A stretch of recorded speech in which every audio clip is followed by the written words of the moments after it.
Hi, Sir, Madam. It's my pleasure to introduce myself to you. I'm Hermina Dinoayan from Philippines, 34 years old with one boy child, 10 years old.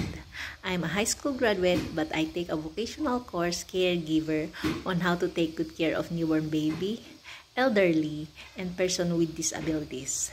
I have experience working in Saudi Arabia for more than 2 years with 5 members of the family, Sir, Madam, and the 3 kids ages 8, 6, and 2 years old.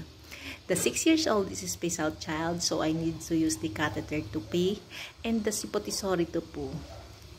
My duties and responsibilities are cleaning, cooking, ironing, laundry, and mostly all around because I'm only the one housemaid in the house and I finished my contract.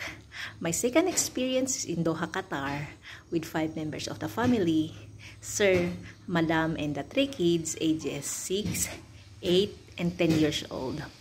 My duties and responsibilities are cooking, ironing, cleaning, car wash, laundry, gardening, and mostly all around because I'm only the one housemaid in the house and I finished my contract. Thank you, Sir, Madam.